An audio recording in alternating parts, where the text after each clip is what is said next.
Donc, sans plus attendre, je vais laisser Yves Vargas nous parler de Jean-Jacques Rousseau et d'un Jean-Jacques Rousseau peut-être qu'on connaît un peu moins.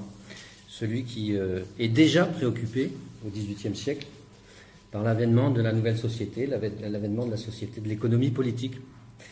Donc, cher Yves, merci encore une fois d'être venu nous voir ici à Saint-Dizier. C'est moi qui vous remercie. Merci de l'Université populaire de Saint-Dizier. Je remercie Bertrand Puységur de m'avoir invité. Puis je vous remercie de vous être déplacé, ce qui n'est pas la moindre chose. Les marxistes ont parlé de Rousseau. Et ils lui ont souvent reproché, à côté des éloges, ils n'ont pas des éloges, mais ils lui ont souvent reproché sa myopie. Rousseau, c'est le gars qui ne voit pas loin. Par exemple, Pierre Friedman affirme, je cite, « Il ne perçoit pas la naissance de la société industrielle, visible pourtant dès son époque. » Visible pourtant dès son époque. Ou encore un autre marxiste, Jean-Louis Le Cercle, qui écrit « Rousseau s'élève contre le capitalisme décent dont il ne peut comprendre la nécessité historique. » Rousseau ne comprend pas la nécessité historique. Bon. Ces deux verdicts, il y en a d'autres, ces deux verdicts résument assez bien l'état des lieux. Soit Rousseau n'a pas perçu la naissance du capitalisme, soit il l'a perçu, mais il n'a pas compris. Dans les deux cas, il a manqué d'acuité visuelle. Dans les deux cas, il aurait dû porter des lunettes historiques. Bon, on parle de la naissance. Naissance du capitalisme. À sa naissance, le capitalisme, ce n'est pas les usines. Sa naissance, c'est un nouveau monde, c'est le monde de l'opulence, le monde des marchandises. Les marchandises inondent les échoppes. Les modes se renouvellent. Les paysans se précipitent dans les villes, à la recherche d'emplois, de domestiques, d'ouvriers, de trafiquants. Cette période, on ne l'a pas appelée capitalisme à l'époque, on l'appelait la société du luxe. C'est le mot qui revient tout le temps, du luxe, c'est le luxe. À côté du luxe, une autre question s'impose, la question des pauvres. Parce que ce développement inouï des villes, Paris en 25 ans triple sa population. 25 ans, triplé. Ce développement voit s'accroître le nombre de ce qu'on appelle les étrangers, les pauvres étrangers, c'est-à-dire ceux qui n'appartiennent pas à la paroisse. Des pauvres qui sont bien portants, comme vous et moi, mais qui n'ont pas de travail. Et qui très vite seront réduits à l'aumône ou à la délinquance. Cette question côtoie d'autres questions. Économiques, la monnaie d'abord. Unanimement, l'abondance et la monnaie vont ensemble et la monnaie semble souhaitable. Soit parce qu'elle établit à l'intérieur une saine économie, qu'elle fait circuler les biens, qu'elle enrichit tout le pays par sa circulation, soit parce que, dans les échanges internationaux, elle est profitable au pays qui a le plus de monnaie. Le luxe, les pauvres, la monnaie, les villes, l'agriculture, l'économie. Voilà les sujets dont le XVIIIe siècle dispose pour aborder cette nouvelle figure, cette figure de la société du luxe. Seulement ce tableau que je viens de donner ne constitue pas une pensée au sens fort. Bien sûr, il existe des analyses sur la monnaie, il existe des plans de répression contre les pauvres, il existe des réformes de l'impôt, il existe des expérimentations agricoles. Mais tout cela nourrit l'intelligence, tout cela nourrit la réflexion. Mais ça ne suffit pas à penser le monde d'une façon cohérente, ce qu'on appelle une pensée au sens fort. Comment comprendre la fabrication renouvelée de produits qui sont constamment achetés? Quand les gens ont ce qu'il leur faut, ou quand ils ont ce dont ils rêvent, selon leurs moyens, pourquoi est-ce qu'ils vont jeter leurs biens par la fenêtre pour en acheter de nouveaux? Est-ce que c'est dans le seul but d'enrichir les marchands? Personne ne gaspillerait son argent pour le plaisir de faire tourner le commerce. Et pourtant, ils tournent. Et pourtant, ils jettent par la fenêtre ce qu'ils ont acheté et ils achètent du nouveau. C'est ça qu'on appelle la société d'abondance. Les modes se renouvellent sans arrêt, toujours du nouveau. Pourquoi? L'économie naissante que nous voyons semble se développer contre tous les principes de la nature humaine. Comment les hommes peuvent-ils gaspiller leur argent alors qu'ils sont égoïstes? Il faut donc, si on veut penser le capitalisme naissant, il faut changer la nature humaine. Enfin, ou du moins, changer les principes qui expliquent la nature humaine. Eh bien, ce penseur, le premier philosophe au sens fort, qui a pensé le capitalisme, s'appelle Bernard Mandeville. Il était célèbre il y a 2 siècles, aujourd'hui on l'a pratiquement oublié. Il s'appelle Mandeville. C'est Mandeville qui fut l'inventeur de cette nature humaine dont on avait besoin. Une nature humaine qui porte la relance infinie de la consommation. C'est Mandeville qui invente ce qu'on appellera depuis l'homo economicus, l'homme économique. Comment cela? Eh bien, Mandeville fabrique une passion capable de structurer l'homme nouveau, une passion qui explique ce consommateur insatiable. Cette passion nouvelle s'appelle l'amour propre. Mandeville invente l'amour propre. Il définit l'amour propre, qu'il appelle self-liking, comme la suite naturelle de l'amour de soi, self-love. Self-liking, self-love. L'amour de soi, c'est l'instinct de vie. C'est l'instinct de vie, ce qui est fixé sur les besoins vitaux. Alors que l'amour-propre n'est pas fixé sur les besoins vitaux. L'amour-propre est fixé non pas sur les choses, mais sur les hommes, sur les autres hommes, sur l'idée qu'ils se font de nous. Sur une idée dont nous attendons, dont nous espérons qu'elle confirmera la haute idée que nous nous faisons de nous-mêmes. C'est ça l'amour-propre. Cet amour-propre, savoir chercher l'admiration des autres, cet amour-propre se concrétise par l'exhibition, je cite Mandeville, l'exhibition de vêtements élégants et bien parés, des équipages, des mobiliers, des bâtiments coûteux, tout ce que les hommes peuvent acquérir pour se faire estimer des autres. Pour se faire estimer des autres. Bon, d'accord. Mais une fois qu'on a exhibé sa fortune aux yeux émerveillés des autres, que faire? On rentre chez soi. On est satisfait, une fois pour toutes. On m'admire. Que faire de plus? Mais alors, le commerce va tomber en panne. L'amour-propre satisfait, on rentre à la maison. On n'achète plus rien. Il faut donc trouver que l'amour-propre relance le commerce en permanence. Pour cela, Mandeville fait un véritable coup de force théorique. Il divise l'amour-propre en deux directions. Une vers le haut, une vers le bas. L'amour-propre qui regarde en bas jouit de sa supériorité. Ça s'appelle la vanité, ça s'appelle l'orgueil. Premier volet. Et puis l'amour-propre, toujours le même, mais cette fois-ci qui regarde vers le haut et qui essaye de réduire son infériorité par rapport à ceux qui sont plus hauts que nous, ça s'appelle l'envie. Cette dualité, extraordinaire invention conceptuelle, on n'a pas assez étudié, extraordinaire invention conceptuelle. Cette dualité transforme l'amour-propre en un moteur qui s'emballe.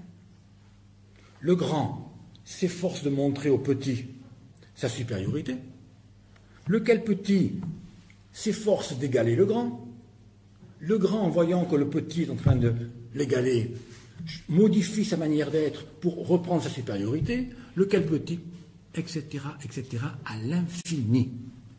À l'infini.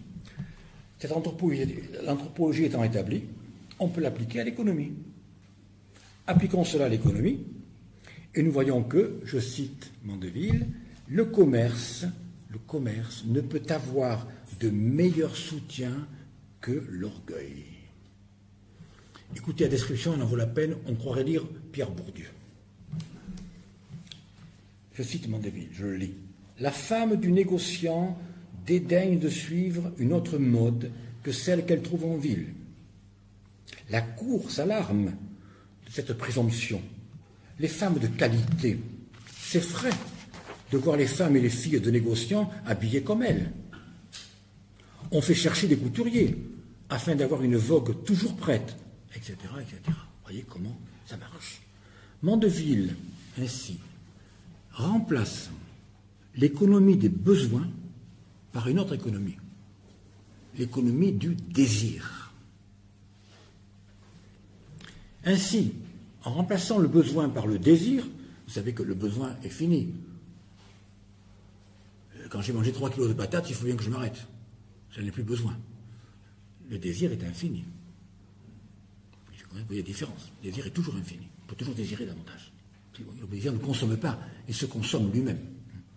Ainsi, le mécanisme distinction-imitation est sans fin. Car si les besoins du corps ont une limite, l'imagination n'en a pas.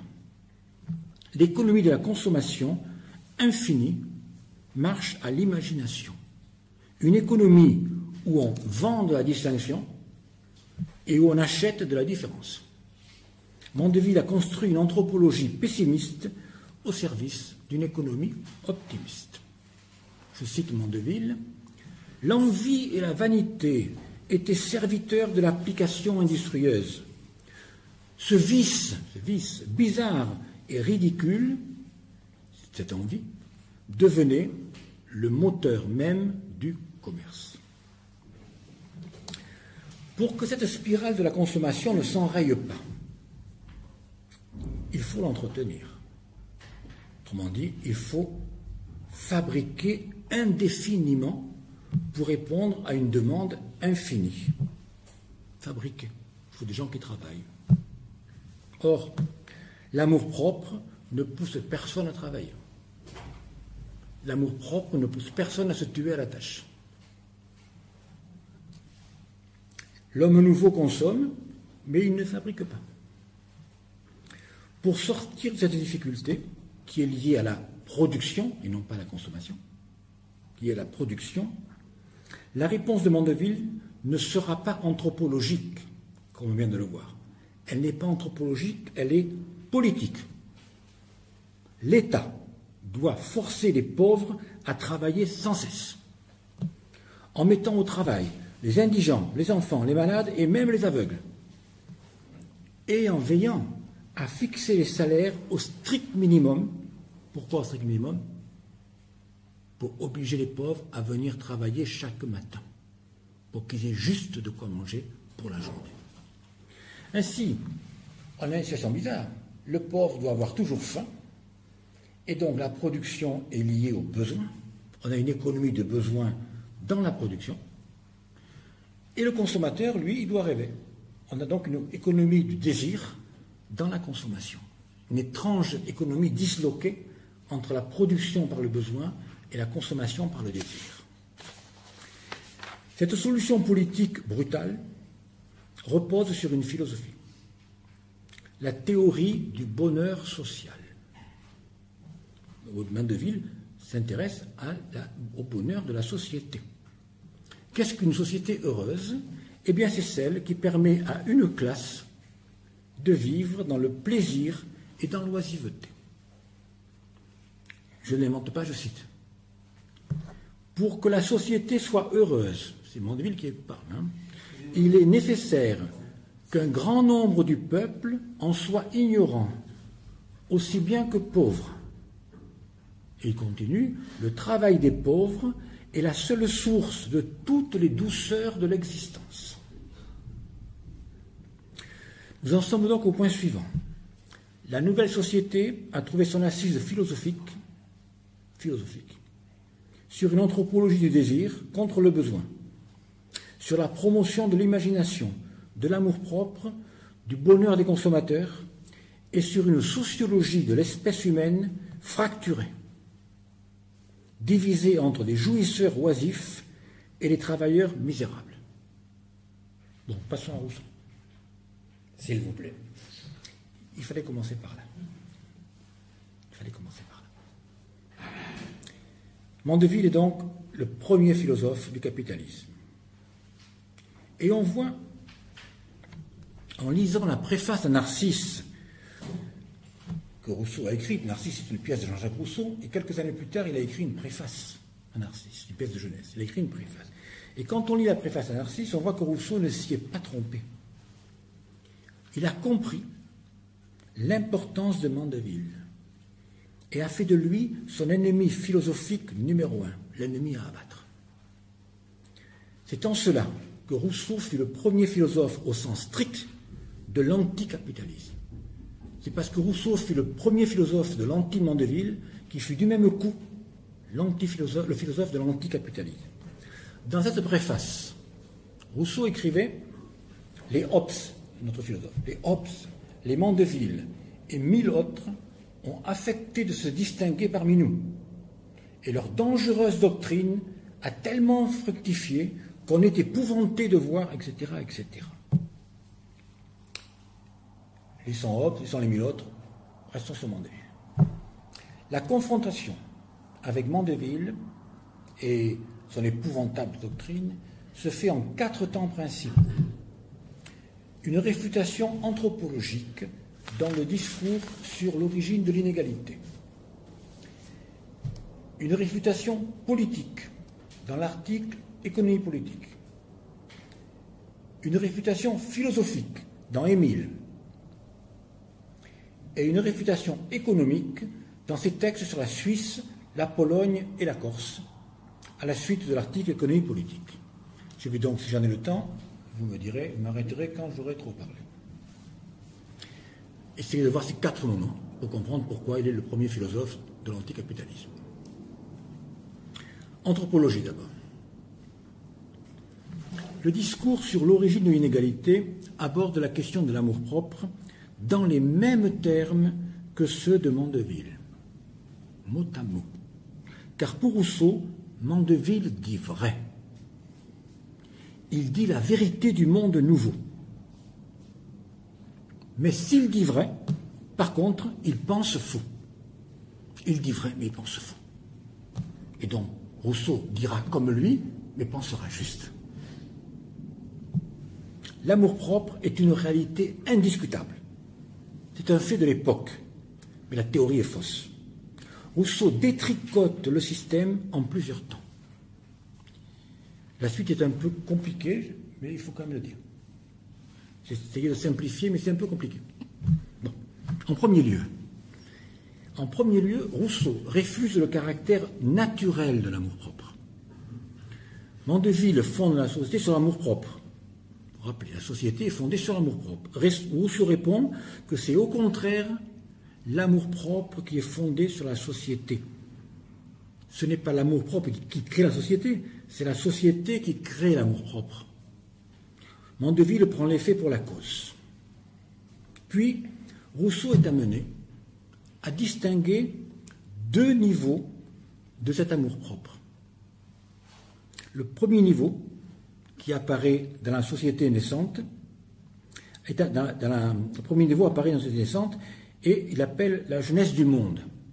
Rousseau écrit à propos de la jeunesse du monde, « Celui qui chantait ou dansait le mieux, le plus beau, le plus fort, le plus éloquent, devint le plus considéré. » De ces premières préférences naquirent d'un côté la vanité et le mépris, et de l'autre la honte et l'envie. On reconnaît là le modèle de Mandeville. Sauf que c'était celui qui chantait le mieux.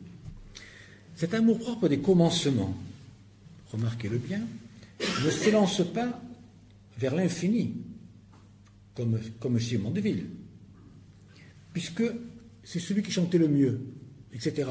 C'est un rapport à soi, qui est propre de l'amour de soi.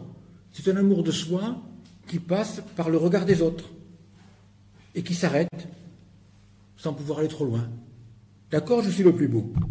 J'ai 2 beaux yeux. Mais des yeux, je n'en ai que 2. Je ne pourrais pas en avoir plus. Et donc, une fois que j'ai joui de ma beauté, dans l'admiration des autres, ça s'arrête là. On ne va pas vers l'infini. À ce niveau, l'amour-propre n'est qu'une relation interpersonnelle, une passion qui n'engage à aucun processus social. Et en un sens, cet amour-propre a ses racines dans la nature. Il est simplement lié au fait que l'homme est un animal qui compare et qui se compare.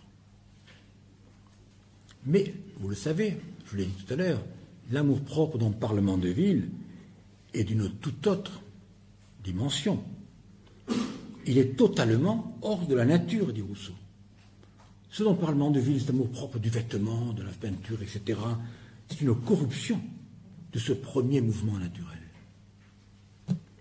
Avec la société de consommation, l'orgueil d'être « je suis le plus beau » fait place à la recherche du paraître « je suis le plus riche ». Rousseau écrit « Être et paraître devinrent deux choses tout à fait différentes. Et de cette distinction sortirent tous les vices qui en sont le cortège. L'ambition dévorante, moins par un véritable besoin que pour se mettre au-dessus des autres, inspire à tous les hommes un noir penchant à se nuire mutuellement. Ainsi, la fureur de se distinguer n'est pas l'enfant de la nature. Ce n'est pas la nature humaine qui a engendré la société du luxe. C'est le contraire. C'est le luxe qui a engendré l'orgueil. Voilà pour la réfutation anthropologique du capitalisme naissant qui est un peu compliqué. Le reste est plus facile. Passons à la politique. Dans l'article « Économie politique », Rousseau mène sa deuxième offensive contre le capitalisme naissant sous la forme d'une attaque contre le système de Mandeville. Mais cette fois, l'attaque n'est pas frontale, comme elle était dans le discours sur l'origine de l'inégalité. Cette fois, l'attaque se fait par derrière, au sens où Rousseau s'enrôle dans le système pour le détruire de l'intérieur. L'article « Économie politique » définit ce que serait une saine administration de l'État. Les citoyens seront des cultivateurs indépendants, ni riches ni pauvres. Il appelle ça la médiocrité, médium, classe moyenne. Le commerce et la monnaie seront réduits au strict minimum. Ce gouvernement veille à la justice et à l'éducation. L'État doit vivre sans lever d'impôts, en cultivant ses propres terres. Mais pour réaliser cette saine gestion, il faut réformer profondément la société réelle. Parce que la société réelle est inégalitaire et tyrannique. Passer de l'inégalité à la médiocrité des fortunes, passer de la tyrannie à la souveraineté du peuple, voilà quel est le programme révolutionnaire de l'article « Économie ». Pour détruire ce que Rousseau appelle le système des finances, il faudra du temps. Il faudra agir insensiblement. Oui, mais agir insensiblement sur quoi? Il faut trouver quelque chose qui soit en place et sur lequel on puisse agir constamment et insensiblement. Ce n'est pas évident. Sur quoi est-ce qu'il faut agir insensiblement? Eh bien, c'est chez Mandeville que Rousseau va trouver quelque chose qui est inépuisable, sur lequel on peut toujours agir. Et cette chose qui est inépuisable et sur laquelle il va agir, c'est la spirale de la vanité. Puisqu'elle est le moteur inépuisable de la consommation, elle deviendra le moteur inépuisable de son épuisement. De sorte que Rousseau a inventé un impôt incroyable. Non pas un impôt sur la fortune, parce que ça, c'est pas insensible, on le sent tout de suite. Il invente un impôt incroyable, un impôt sur la vanité. Non pas sur le luxe, mais sur la vanité. Comment cela? Eh bien, simplement en imposant très lourdement certains objets, et seulement certains objets, lesquels, ceux qui sautent aux yeux, ce qui se voit. Je cite Rousseau. Les équipages, les glaces, lustres et ameublements, les étoffes, les dorures, parenthèse, vous avez reconnu la citation de Mandeville tout à l'heure, il la reprend. Cette foule d'objets de luxe, d'amusement et d'oisiveté qui frappe tous les yeux, voilà ce qu'on va taxer lourdement. Et il dit que c'est insensible. Pourquoi ce choix? Pour deux raisons. Deux raisons tirées de Mandeville. La première, ces objets visent la distinction. Ils n'existent que pour être exhibés. Donc on ne peut pas les cacher. On peut cacher beaucoup de richesses, sauf celles-là. Elles sont faites pour être vues. La seconde, c'est que la vanité, si elle est d'abord un caprice au début, elle devient rapidement un besoin. Un besoin si impérieux qu'elle dépasse les besoins naturels. Les besoins de l'orgueil finissent par prendre le pas sur les besoins de la nature. Et Rousseau écrit « C'est bien mal connaître les hommes que de croire qu'après s'être une fois laissés séduire par le luxe, ils n'y puissent jamais renoncer. Ils renonceraient 100 fois plutôt au nécessaire. » Voilà, première chose. Seulement, il ne suffit pas de taxer les riches pour établir une nouvelle société. Il faut surtout renverser le système actuel et régler en premier lieu la question de l'inégalité. L'impôt sur le luxe sera donc reversé au profit des campagnards, afin d'inverser le mouvement de migration. Et les paysans quitteront la ville pour retourner à la campagne et repeupleront les champs. Parce que pour Rousseau, le repeuplement des campagnes signifie la fin de la pauvreté, car la pauvreté n'est rien d'autre que l'appauvrissement des paysans. Pourquoi est-il des pauvres? Parce qu'on a laissé tomber l'agriculture. Il faut donc enrichir les pauvres, c'est-à-dire les paysans, qui sont devenus pauvres. Il faut enrichir les pauvres et appauvrir les riches. Et il explique que de tels impôts soulagent la pauvreté et chargent la richesse. Le but est de créer cette classe moyenne insensible. Je vais passer à la philosophie tout de suite en ce temps, parce que sinon on n'y arrivera pas. D'accord. Je laisse la fin des questions économiques. Passons à la philosophie.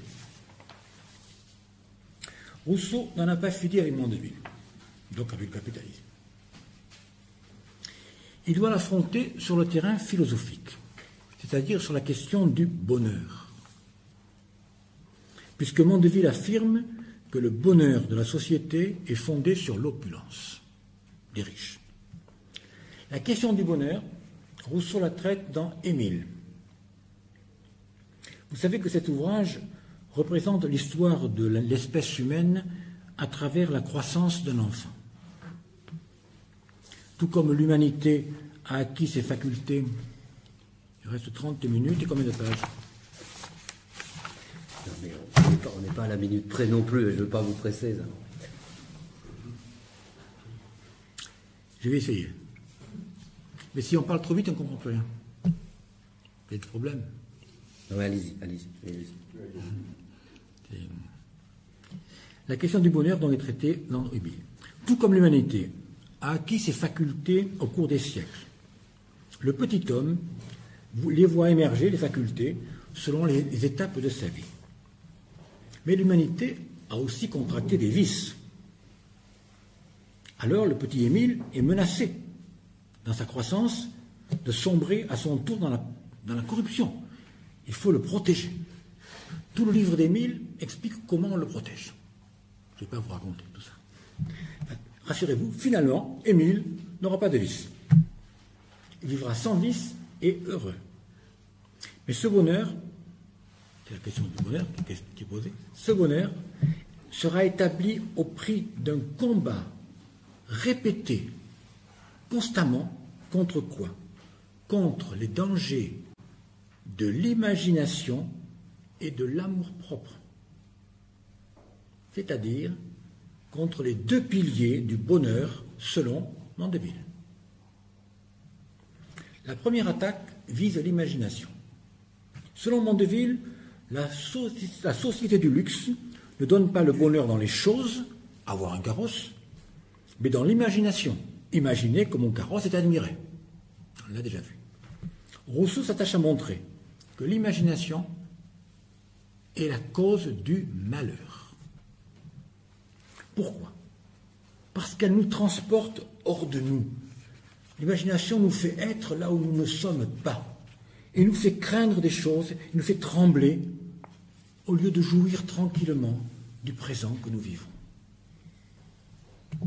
De plus, l'imagination n'a pas de borne, elle est infinie.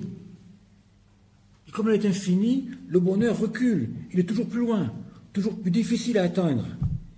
Les ambitieux sont comme ces gens qui vont dans les Alpes, qui arrivent à un sommet, qui croient qu'ils sont arrivés au bout des Alpes.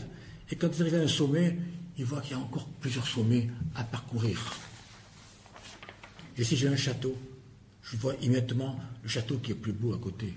Et quand j'aurai celui qui est plus beau, je voudrais un plus beau encore, et ainsi de suite.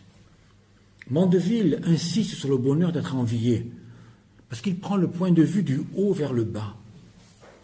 Rousseau renverse la perspective et montre comment on est toujours en bas. On est toujours le bas de quelqu'un. Et comment du bas vers le haut, la vanité se transforme en envie. Et cela concerne tout le monde, si riche soit-il. Le vaniteux trouvera toujours un plus riche que lui. Et loin de jouir de sa grandeur, il va souffrir de son infériorité, parce qu'on est toujours inférieur. Et l'amour-propre secrète l'amertume et devient la source de souffrance. Et voilà comment le principe du bonheur chez Mandeville est renversé en son contraire. Deuxième point, toujours philosophique. Si l'imagination et l'amour-propre n'assurent pas le bonheur individuel, peut-être après tout fondent-ils une société globalement plus agréable. Globalement. On a vu que Mandeville dit que les souffrances des pauvres peuvent être dissoutes dans la jouissance des riches. Globalement, on est heureux, même s'il y a des malheureux. Rousseau montre que l'ordre social engendré par l'amour-propre ne peut pas produire une société heureuse globale, car l'amour-propre, loin d'être une suite naturelle de l'amour de soi, en est la contradiction. Et donc, l'amour-propre et l'amour de soi, qui lui est naturel, entrent en conflit. Il écrit ceci: l'amour-propre qui se compare n'est jamais content, et ne saurait l'être parce que ce sentiment, en nous préférant aux autres, exige que les autres nous préfèrent à eux, ce qui est impossible. Personne ne peut s'aimer plus que lui-même. Voilà comment, dit Rousseau, les passions haineuses et irascibles naissent de l'amour-propre. Si l'amour-propre généralise les passions haineuses et irascibles, on ne voit pas comment une société peut être heureuse sur la base de multitudes de gens haineux et irascibles. Ce qu'il faille démontrer. Passons à l'économie. Le système des finances. On peut penser que Rousseau, jusqu'à présent, se bornerait à renforcer le camp des moralistes, ceux qui n'aiment pas Mandeville, parce qu'il ne l'aimait pas, il l'appelait l'homme-diable, Mendeville, l'homme-diable, il n'était pas aimé. Et on a dit quelquefois que Rousseau, au fond, rejoignait les chrétiens, les stoïciens, etc. Je crois que cette façon de voir les choses est une méconnaissance. Dans ses textes politiques engagés, Rousseau aborde concrètement la question de la société moderne. Très concrètement, textes qui ne sont pas assez lus par ceux qui règlent trop vite leur compte à Rousseau. Il le fait à propos de la Suisse, de la Pologne et de la Corse. Dans ces textes, il fustige le commerce et la monnaie.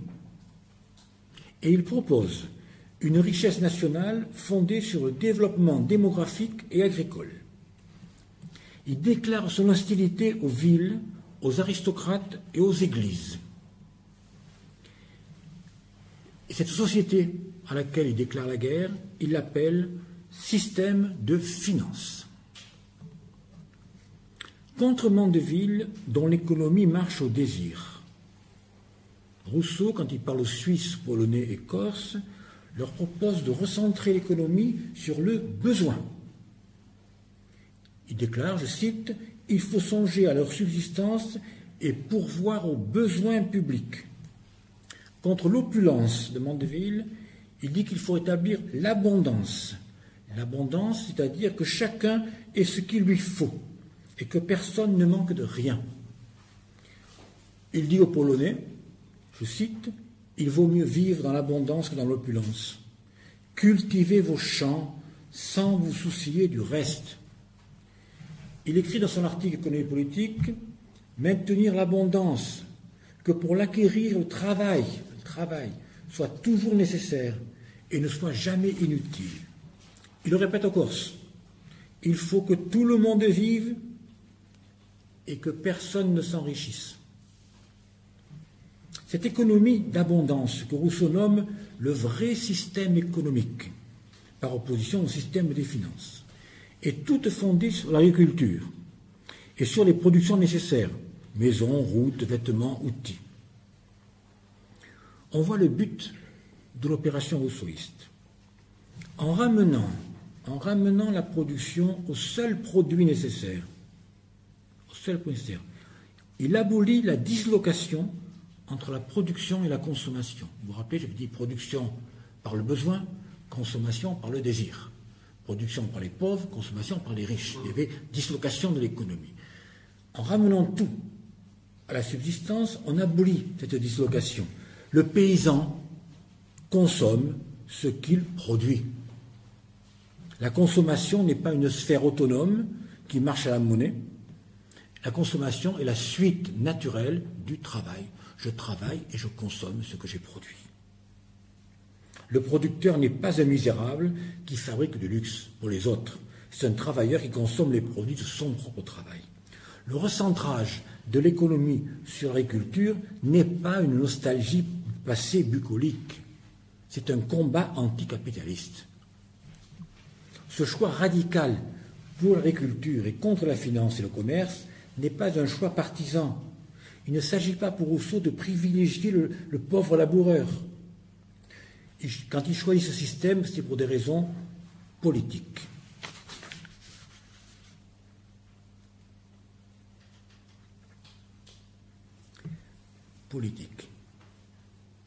Parce que mieux que beaucoup, et avant beaucoup d'autres, Rousseau a compris quelque chose qui nous paraît aujourd'hui évident, et qui à l'époque n'est pas du tout. Cette chose qu'il a compris, c'est que un système économique finit par imposer le cadre politique conforme à ses intérêts. C'est-à-dire que si la politique ne maîtrise pas l'économie, alors finalement, c'est l'économie qui domine et façonne la politique. Il est sans doute l'un des premiers, peut-être le premier, à l'avoir dit aussi clairement. À l'époque, on pensait que c'était deux choses complètement disjointes. Rousseau, pourquoi est-ce qu'il choisit l'agriculture?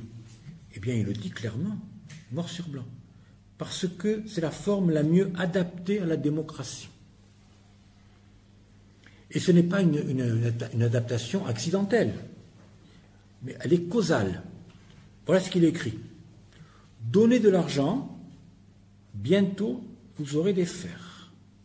Donnez bientôt. L'argent produit l'esclavage. Donnez de l'argent, bientôt vous aurez des fers. Parlant de la Suisse, il dit qu'en Suisse, il ne fut plus question que de luxe et d'argent. Les particuliers s'enrichirent, le commerce et les arts fleurirent, et l'État ne tarda pas à périr. L'argent détruit l'État. Je ne connais pas au XVIIIe siècle quelqu'un qui a été aussi clair là-dessus. Donnez-leur de l'argent et vous aurez des fers. Donnez-leur de l'argent et vous n'aurez plus d'État. L'État périt. C'est bien un rapport de cause à effet. Le système des finances, c'est l'abolition de la liberté politique. La mauvaise économie affaiblit l'État. Et elle établit, bien sûr, l'état qui lui convient, un état qui dépérit. Pour comprendre comment la finance est l'anticorps du corps politique, il faut se souvenir ce qui fait qu'un peuple reste un peuple. Pas seulement qui fait qu'un peuple est un peuple, mais qui fait qu'un peuple reste un peuple une fois qu'il l'est. Pour comprendre, excusez-moi, or le commerce et les finances, je saute un passage, sont un obstacle absolu à la démocratie pour des raisons juridiques, idéologiques et enfin politiques. Il reste combien de minutes? Ça va? Il va? Une bonne vingtaine de minutes. C'est bon. On doit faire deux comme ça. Oui. Commençons Ça ira. par le point de vue juridique. Donc l'idée c'est comment le système des finances détruit pour des raisons juridiques, idéologiques et politiques. Commençons par le juridique. La société opulente, comme le montre si bien Mandeville, est une société écartelée entre des riches oisifs et des pauvres laborieux et misérables. Pour Rousseau, tant qu'il y aura l'inégalité des richesses, la vraie politique sera impossible. Et elle sera impossible parce que la vraie politique suppose des lois. Or, tant qu'il y a des riches trop riches et des pauvres trop pauvres, les lois n'existent pas. Pourquoi? Eh bien d'abord parce que les lois seront injustes. Elles ne serviront qu'à protéger les riches contre les pauvres. Il le dit, la loi dont on abuse sert à la fois aux puissants d'armes offensives et de bouclier contre le faible. Ça, c'est le premier point. Mauvaise loi. Mais supposons que la loi soit juste. Supposons une société inégalitaire avec une loi juste. Après tout, on peut supposer. Rousseau le suppose, en tout cas. C'est pas mieux. Vous allez voir que c'est pas mieux. Si la loi est juste, qu'est-ce qui va se passer? Eh bien, il va se passer que la richesse entretient avec l'État un véritable rapport de force. On ne pend pas, dit-il, on ne pend pas un homme qui dispose de 100 000 écus. L'homme qui dispose de 100 000 écus déchire la loi, il passe à travers. Et le pauvre, eh bien le pauvre, figurez-vous qu'il a autre chose à faire que de s'occuper de la loi. Il est dans une telle situation qu'il fera n'importe quoi, même des choses illégales, pour s'en sortir. Et donc, même une loi juste ne serait observée ni par le riche qui s'en fiche, ni par le pauvre qui a d'autres soucis. Et donc, elle ne s'appliquera pas. Et donc, une loi juste, en vérité, ne peut s'appliquer qu'à une population assez homogène. Une classe moyenne. Et Rousseau écrit, c'est sur la médiocrité, on en a parlé tout à l'heure, c'est sur la médiocrité seule que s'exerce toute la force des lois. C'est exactement dans cette perspective égalitaire que s'inscrit la méfiance pour la monnaie.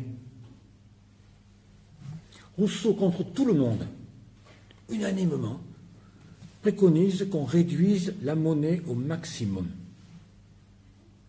Pourquoi est-ce qu'il veut réduire la monnaie? Eh bien parce que la loi de l'argent est incompatible avec l'égalité des fortunes. Je vous dis en deux mots pourquoi, les économistes connaissent cela, parce que si on donne de l'argent également à tout le monde, distribue à tout le monde également de l'argent, le seul effet que ça produit, c'est que les prix augmentent. Et donc personne n'est plus riche. Donc il n'y a pas de richesse. L'argent égalitaire ne produit aucune richesse. Alors autant s'en passer. Si on veut donc que l'argent produise un effet de richesse, il faut le répartir inégalement. Il faut qu'il y ait des riches et des pauvres. Ainsi, les prix restent les mêmes. Certains peuvent acheter beaucoup, d'autres n'achètent rien. Voilà pourquoi l'argent est par essence inégalitaire. Il ne peut pas y avoir de distribution égalitaire de l'argent. Ça ne veut rien dire pour Rousseau.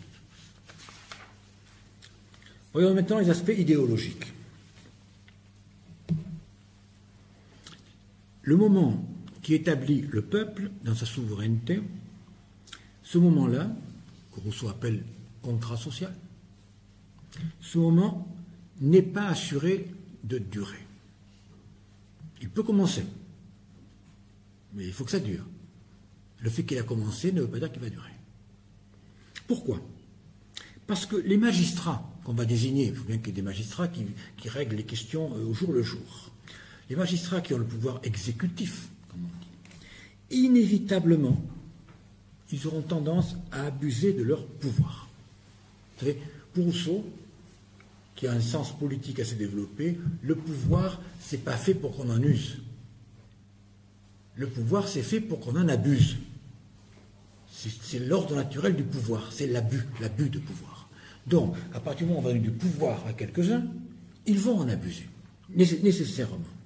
Et donc, ils vont agir en préférant leur intérêt propre à l'intérêt commun. Par conséquent, que doit faire le peuple? Eh bien, le peuple doit être vigilant. Rousseau dit jaloux. Jaloux de sa prérogative. Il doit veiller, il doit surveiller. Il doit, en quelque sorte, conserver avec amour sa patrie. Rousseau dit même, il faut qu'il aime la patrie plus que sa maîtresse. Bref, un peuple souverain est un peuple patriote. Être patriote, c'est d'abord voir en chaque citoyen un ami, un frère. Les patriotes, on n'est pas patriote tout seul. Le patriote est un mouvement collectif. On est patriote ensemble. Il faut donc que le voisin, que l'ami soit proche. C'est pourquoi l'article Économie politique expose les principes d'une éducation patriotique par l'État. On s'est demandé quelquefois qu'est-ce qu'il prenait à Rousseau pour expliquer ses problèmes d'éducation. Pourquoi, lorsqu'il parle aux Polonais, il aurait dit aussi qu'il faut faire des fêtes, il faut que les gens se connaissent, il faut qu'ils aient des jouissances collectives. On prend Rousseau pour un plaisantin, pas du tout. Il essaye de penser comment concrètement on peut animer et réanimer en permanence le patriotisme. Or, ce patriotisme nécessaire pour conserver la démocratie, je viens de le dire, il faut garder ça en tête. Ce patriotisme, il est constamment gangréné par le commerce, par la finance. Parce que le commerce et la finance installent des coutumes de paresse, des coutumes de cupidité, et remplacent tout le reste. En Suisse, dit Rousseau, en Suisse, les établissements de commerce et les manufactures se sont multipliés. L'amour de la patrie, éteint dans tous les cœurs, y a fait place au seul amour de l'argent. L'argent et la patrie sont incompatibles, expérimentalement, on l'a vu en Suisse. L'argent, le commerce, le luxe désapprennent au peuple d'être un peuple. Le peuple se trouve désagrégé, atomisé, en poussière d'individus, sans cohésion, sans amitié. Vous savez, l'individualisme hystérique qui est fomenté par la société moderne et que nous connaissons bien 2 siècles après, cet individualisme hystérique qui nous rend fous, n'a pas échappé à Rousseau. Et il a vu comment cet individualisme était l'abandon de tout espoir démocratique. On ne fait rien avec un peuple de poussière atomisée. Ce n'est pas tout. La souveraineté du peuple exige un peuple, je l'ai dit, vigilant et solidaire. C'est-à-dire un peuple qui se voit. Un peuple qui se voit les uns les autres et un peuple qui voit ce que fait le gouvernement. Il faut surveiller le gouvernement. Pour assurer ce contact, il faut soit rassembler tout le monde sur la place publique. Bon, c'est peut-être possible à Genève, mais ce n'est pas possible partout. Et on a, vous le savez, sur ce point, dit que Rousseau est un utopiste. On ne peut pas rassembler tout le monde pour la démocratie. Mais il faut lire Rousseau jusqu'au bout. Parce que l'Assemblée générale du peuple sur la place publique peut être remplacée par autre chose. Par une surface nationale de terres cultivées, avec des familles qui vivent sur les terres et qui se voient les unes les autres, qui se connaissent, et qui fait que de proche en proche, les nouvelles vont vite. Et que s'il se passe quelque chose, on peut très vite se rassembler, parce qu'on se connaît et on se parle. Ainsi, la foule s'assemble aussitôt, dit Rousseau, je le cite, sur les places. C'est pourquoi les gouvernements tyranniques préfèrent agir de loin. C'est pourquoi ils aiment bien que les campagnes soient désertes. Parce que, dit-il, les bêtes sauvages, les tyrans, les bêtes sauvages ne règnent que dans les déserts. Eh bien, ce désert de la campagne française, ce désert qui a été produit par la monnaie, qui a fait fuir les paysans, qui sont allés dans les villes, ce désert, il faut le repeupler pour que la démocratie soit à nouveau efficace et que le patriotisme existe dans les campagnes. On comprend alors cet étrange conseil que Rousseau donne aux Corses, un conseil qui ferait hurler les économistes. Je ne sais pas s'il y en a dans la salle, ils ont le droit d'hurler. Rousseau dit aux Corses ceci, écoutez ce qu'il dit, il vaut mieux que la terre produise un peu moins, et que les habitants soient mieux ordonnés. Autrement dit, l'installation des familles ordonnées est plus importante que la productivité de la terre. Et pardi, on vient de voir pourquoi. Parce que produire un peu moins, c'est pas très grave. Ce qui est grave, c'est de se perdre de vue. Ce qui est grave, c'est qu'il y a des endroits déserts où le peuple a une fraction et ne peut plus se contracter, parce qu'alors la démocratie est finie. Un espace bien rempli nous préserve les tyrans. Or, l'argent déchire le tissu démographique, puisque, à cause de l'argent, les paysans désertent leurs terres. Si l'argent rompt la continuité de l'espace, s'il transforme la campagne en désert, alors les bêtes sauvages qui ne règnent que dans les déserts voient avec joie arriver leur règne. Rousseau établit donc un plan général de la nocivité de la société de luxe, de la monnaie et du commerce. Il montre que le capitalisme en gestation est l'ennemi mortel des peuples. Mortel en ce sens qu'il les empêche d'exister ou de persévérer dans leur être. Le capitalisme empêche un peuple d'être un peuple.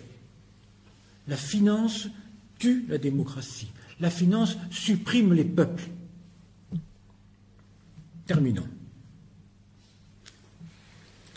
Ah, que Bertrand, sympathisant. Pas du tout. Pas du tout. Termine. C'est de mieux en mieux, alors allez-y. Ah, c'était mauvais au début? Ah oui, c'était mauvais? Non, c'était très très bien, mais là on est... Examinons enfin la myopie historique dont on affuble Rousseau. Elle porte sur le passé, le présent, l'avenir. Voyons le passé. Rousseau, donc, semble passéiste. Son refus du progrès, célébré par les Lumières, lui ont donné l'image d'un apôtre de la régression, selon l'expression d'un de mes collègues.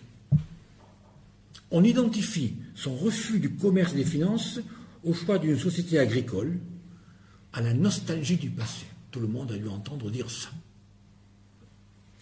Cette idée, je suis confus de le dire, cette idée n'est pas sérieuse. Il suffit de faire deux remarques très simples, vraiment très simples pour s'en convaincre. La première, au XVIIIe siècle, le passé, c'est la féodalité. Ce n'est pas seulement l'agriculture, parce que l'agriculture, c'est encore le présent. Au XVIIIe siècle, à l'époque de Rousseau, le peuple réel, c'est le peuple des campagnes. C'est pas moi qui le dis, c'est l'historien Albert Soboul, qui est un spécialiste, et qui rappelle, je le cite, « La France, à la fin du XVIIIe siècle, demeurait essentiellement rurale. » Donc, agricole, ça ne veut pas dire passé. Agricole, c'est présent. La question n'est donc pas de savoir si Rousseau favorise la campagne. La question, c'est de savoir s'il penche vers la féodalité. C'est ça le passé. Or, la réponse ne fait aucun doute. Il recommande aux Polonais de proscrire ce qu'il appelle cette barbarie absolue.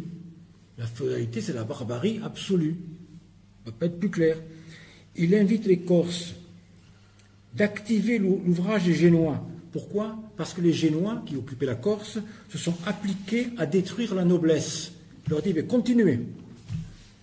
Ces conseils témoignent, au moins, pour qui veut bien lire avec des yeux ouverts, qu'il ne se fait aucune illusion sur le passé et n'y fonde aucun rêve.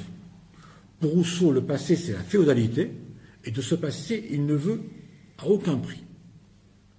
Première remarque. Deuxième remarque sur le passé. En second lieu, Rousseau préconise une société à classe unique de propriétaires cultivateurs indépendants. Société à classe unique de propriétaires indépendants. Est-ce là un retour au passé? On chercherait en vain dans le passé à quel moment du passé on a connu une société de laboureurs libres et égaux vivant de leur récolte. Ça n'a pas existé. Donc quel passé? En vérité, quand on taxe Rousseau de nostalgique ou de passéiste, on reste bloqué sur une alternative qui n'a rien à voir avec son époque.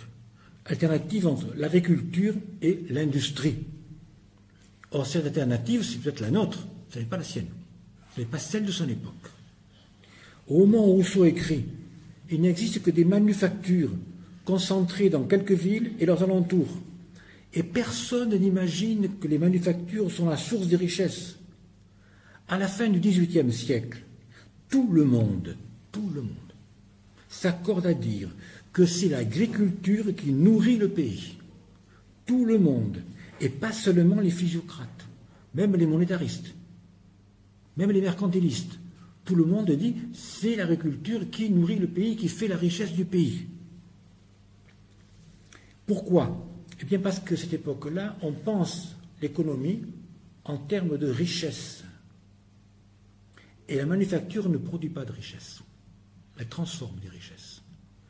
Pour qu'on pense la manufacture comme productrice de l'opulence, il faut attendre Adam Smith, qui transforme la question de la richesse en question de la valeur. Et à ce moment-là, ce n'est plus la terre qui produit, c'est le travail. Et le travail de la manufacture peut alors produire quelque chose d'intéressant pour l'économie. Mais jusqu'à Adam Smith, personne ne pense autrement qu'en termes de terre. Et donc Rousseau, ce n'est pas l'homme du passé, c'est l'homme du présent. Il ne faut pas changer les époques. Quand Rousseau a les yeux fixés sur les moissons et sur les récoltes, ce n'est pas l'homme du passé, c'est l'homme du présent. C'est un penseur de son siècle qui cherche des solutions pour son siècle. Le vrai système économique agraire de Rousseau ne regardait pas vers le passé, mais vers l'avenir, vers son avenir à lui. Ce n'est pas un système à refaire, c'est un système à inventer. Regarder vers l'avenir passe par le présent, pour autant que le futur réel n'est rien d'autre que la modification du présent. Or, le présent qu'il s'agit de modifier, c'est précisément cette société du commerce dont Mandeville avait dressé le tableau, et c'est à partir de là que Rousseau établit sa réforme. Passons au présent. Rousseau myope dans le présent. On a vu qu'il ne se tourne pas vers le passé. Voyons au moins s'il comprend le présent. Ce sera déjà quelque chose. Donc Rousseau n'aurait pas compris que la société des finances et du commerce est la voie que doit suivre un pays pour devenir une grande puissance, une société de confort, brillante et agréable. Il n'aurait pas vu ça. Il n'aurait vu que les mauvais côtés. Il n'aurait vu que les vices, les inégalités. Il n'aurait pas vu les avantages sociaux, sociétaux, culturels et diplomatiques. On le répète souvent. Je ne cite personne parce que je n'aime pas la polémique. Cette critique est pour le moins aventureuse. Répéter, comme on le fait, Rousseau n'a pas vu, Rousseau n'a pas vu, bon, moi je ne sais pas, je ne suis pas dans les yeux de Rousseau. Il n'a pas vu, d'accord. Mais s'il n'a pas vu, au moins il a lu. Et au moins il a lu ceux qui avaient vu. Donc s'il n'a pas vu, il a lu. Il a lu Mandeville, qui lui a bien vu. Il a lu Hume, l'ami de Smith, qui lui avait bien vu. Il a lu Melon, qui lui avait bien vu. Il a lu tout ce monde-là. Et il a vu que cette société nouvelle, il a lu, alors apporterait la puissance et la douceur de vivre. Il a lu chez Hume comment le commerce était le moyen d'avoir la paix et le bonheur. Et donc il ne pouvait pas ignorer ce credo qui était considéré comme allant de soi. Le commerce, c'est la culture, la puissance, les commodités. Vous me demanderez, et quelle preuve j'ai qu'il a vraiment lu, qu'il l'a compris? Et la preuve que j'ai, c'est que j'ai lu Rousseau, et que je vais vous le lire. Il le dit en toutes lettres aux Polonais. Il leur dit, si vous voulez être puissant, si vous voulez être brillant, si vous voulez être une grande puissance et qu'on parle de vous, alors ne me lisez pas. Alors, faites comme les autres. Développez une société de finances. Je vous le lis parce que vous pouvez croire que je l'invente. Donc je le lis. Il dit aux Polonais, si vous ne voulez que devenir bruyant, brillant, redouté et influer sur les peuples d'Europe, cultivez les arts, les sciences, le commerce, l'industrie. Ayez surtout un bon système de finances qui fasse bien circuler l'argent. Fomentez le luxe matériel et le luxe de l'esprit, qui en est inséparable. On vous comptera parmi les grandes puissances de l'Europe. Donc il a lu. Rousseau n'ignore pas que l'avenir des grandes nations se trouve du côté du commerce et du luxe. Il n'ignore pas que c'est Mandeville et Hume qui sont les hommes et les penseurs de cet avenir-là. Cet avenir-là. Il s'en détourne, il le combat, pas par ignorance, au contraire, c'est parce qu'il l'a bien compris. Il n'a peut-être pas vu, mais il a bien lu. Venons à l'essentiel. Il était temps. Hein. Non, c'est parfait. C'est parfait. Venons à l'essentiel. Rousseau n'a pas compris la nécessité historique du capitalisme. Il n'a pas perçu les promesses. C'est pas moi qui invente le mot, je le trouve. Rousseau n'a pas vu les promesses du capitalisme. Il fait des promesses. Il est vrai qu'à son époque, d'autres auteurs les ont bien vues, les promesses. Ils ne s'en sont pas privés. Ils nous ont dit, ceux qui ont vu les promesses, ils nous ont dit que le luxe apportera des perfectionnements techniques constants. Ils avaient raison. Ils ont même affirmé, parfois on se laisse aller, que les mœurs allaient s'adoucir, que la moralité allait s'épanouir, et même que les guerres seraient moins féroces et moins fréquentes. Ils l'ont bien vu. Hein. Il y en a qui voient loin. Et comment ça se fait que ceux-là ont vu si bien les avantages du futur? C'est parce qu'il était de leur intérêt présent de le promettre. Parce que les Hume, les Mandeville, les Melon, etc., étaient du côté des profiteurs du luxe et non pas du côté des pauvres. Et donc ils ont vu l'avenir radieux que ce système apportait à tout le monde, c'est-à-dire aux riches, pour lesquels il parlait. Et Rousseau, lui, comme il dit, il ne fait sa cour qu'aux pauvres.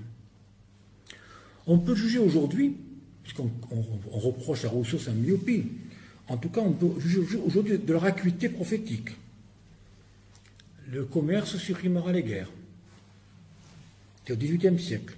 Quand on pense aux guerres coloniales, aux affrontements commerciaux, au XVIIIe siècle même, toutes les guerres se faisaient pour le commerce et pour avoir des bases en Inde ou en Amérique, sans parler des guerres mondiales.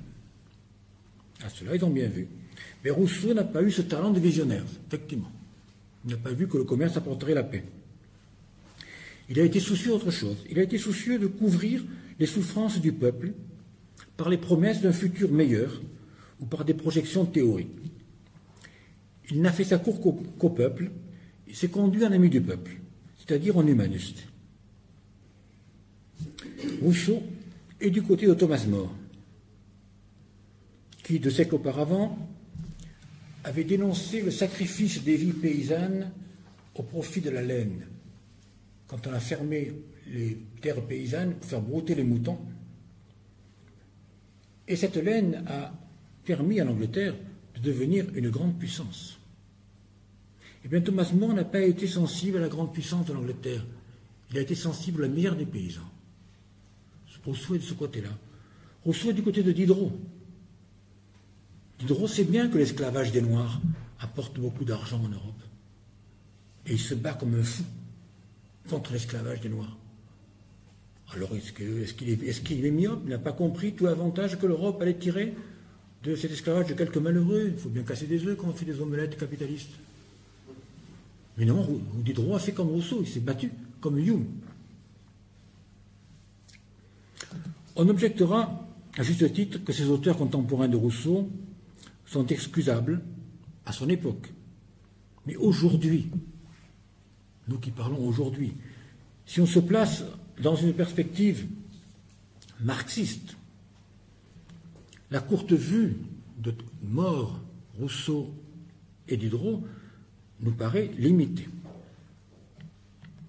Puisque nous savons, nous, marxistes, comment le capitalisme a créé un monde nouveau par le développement des forces productives. Eh bien, je propose que nous laissions de côté les marxistes par lesquels nous avons commencé. Abandonnons les marxistes. Voyons Marx. C'est pas si mal. Il est vrai que Marx a salué le caractère révolutionnaire de la bourgeoisie capitaliste. Mais c'est vrai. Et il a salué en dépit des dommages humains qu'elle a provoqués. Je cite Marx. La bourgeoisie a joué dans l'histoire un rôle essentiellement révolutionnaire. Marx explique comment la bourgeoisie a construit un monde nouveau qui brise les structures politiques, culturelles, morales, nationales de l'ancien monde féodal, grâce au développement extraordinaire des forces de production. Ce qu'on oublie, étrangement, c'est que dans cette description que Marx fait du capitalisme, Marx parle du passé. Marx analyse ce qui s'est passé entre le XIIe et le XIXe siècle en Europe. Lorsque Marx dit que la bourgeoisie a un rôle éminemment révolutionnaire, il parle de son rôle passé, jusqu'à son présent. Et à partir de ce tableau historique, Marx n'a jamais conclu, qu'on me montre un texte, s'il l'a fait, et je ne dis plus rien. À ma connaissance, il n'a jamais conclu qu'il fallait laisser la bourgeoisie poursuivre jusqu'au bout son œuvre révolutionnaire pleine de promesses. Tout au contraire. Marx appelle, dans son présent, politiquement et théoriquement, à la destruction immédiate et sans tarder de ce monde capitaliste. Il désigne le prolétariat comme victime du système et comme acteur de cette destruction. Le capital est traversé d'une indignation morale constante, même si Marx l'habille souvent par des formules ironiques. Et quand il parle des enfants que l'on jette dans les cheminées des usines, au bout d'une corde pour nettoyer les usines, à l'âge de 4 ans et qui meurt à l'âge de 7 ans, jamais Marx n'a dit « cela est une promesse d'avenir, il faut continuer ». Il dit que c'est horrible, et que c'est insupportable, et qu'il faut arrêter, qu'il faut détruire ça. Jamais Marx n'a suggéré qu'il faille intégrer le travail des enfants ou des jeunes filles à une nécessité historique plus élevée. Pas une seule fois. Quand Marx parle de la révolution bourgeoise, il pense être déjà à la fin de cette révolution. La révolution bourgeoise, à ses yeux, est terminée. Il pense qu'elle a abouti et que la question, c'est d'y mettre un terme. Marx ne pense pas à l'avenir radieux du capitalisme. Il pense seulement comment en finir au plus vite. En cela, Marx, comme Rousseau, et comme d'autres, est un humaniste, sensible plus qu'on ne le dit aux souffrances présentes. Marx veut en finir avec le capitalisme, en proposant immédiatement son renversement au profit d'un communisme ouvrier. Tandis que Rousseau veut l'empêcher de se développer en proposant insensiblement une société égalitaire paysanne. Peut-être que Rousseau et Marx, à leur manière, ont chacun mené le même combat. Je veux dire que Marx rêvait d'être le fossoyeur du capitalisme et Rousseau rêva d'être l'avorteur du capitalisme. Merci.